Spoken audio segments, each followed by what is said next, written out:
Le directeur général du Fonds national d'entretien routier, Pierre Bondoki Ndongala, a procédé le samedi 3 avril à la signature du contrat de performance 2025 avec le principal directeur du FONER au cours d'un comité de direction auquel ont assisté le direction provinciale par vision conférence.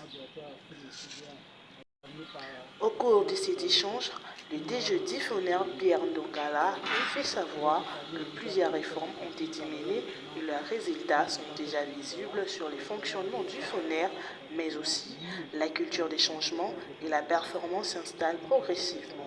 En acte, les plans d'action du FONER préparé par la direction générale et validé par son conseil d'administration. Et pour implémenter ces plans d'action, chaque direction a sa part et on met dans un contrat les actions attendues, les indicateurs, comment les mesurer et les échéances.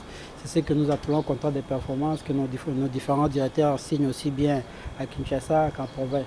Ce qu'on attend, c'est les résultats. Global attendu par le FONER cette année, c'est une meilleure mobilisation de ressources. Vous savez, cette année, on nous a donné comme objectif par la loi des finances 157 millions de dollars. Mais le FONER a dit qu'on ne va pas s'arrêter à 157 millions. Nous ambitionnons de faire 210 millions de dollars. À moins que la situation à l'Est nous dérange, mais nous ambitionnons de faire 210 millions de dollars. Et là-dessus, chaque directeur a sa part. Et encore plus les directeurs provinciaux, chacun, parce que cette assignation est découpée en tranches au niveau de chaque province. Chaque directeur provincial sait qu'est-ce qu'on attend de lui en termes de mobilisation des recettes. Et nous avons l'autre volet. À cette vision conférence, Alphine Diogambia, directeur juridique et du contentieux, a affirmé que le FONER est engagé à atteindre ses objectifs lancés pour cette année 2025.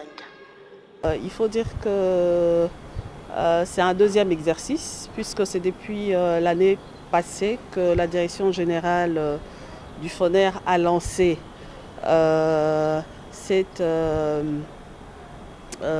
stratégie de gestion en mettant en place un plan d'action dans lequel chaque directeur s'engage par rapport à ses activités. Donc s'engage à une performance. Donc il s'agit des objectifs. Donc ils sont répartis dans chaque secteur, chaque direction et des objectifs à atteindre dans une période d'une année.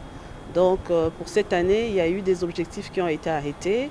Et pour la direction juridique et du contentieux, il y a plusieurs objectifs à atteindre, entre autres en ce qui concerne l'augmentation de nos ressources. Albert Kanyoka Kabaki Sidi, directeur administratif de cette entreprise, a rappelé le rôle essentiel de tout un chacun et a appelé à la prise de conscience de ces derniers afin d'aboutir à des objectifs assignés. Du patrimoine, du FONER, patrimoine immobilier, véhicules, il y a une meilleure gestion des ressources humaines, comment on engagera, comment on évaluera et comment on fera des promotions et comment on prendra soin des agents sur le plan de santé. Donc il y a tous ces objectifs et ces différentes actions et sous-actions qui sont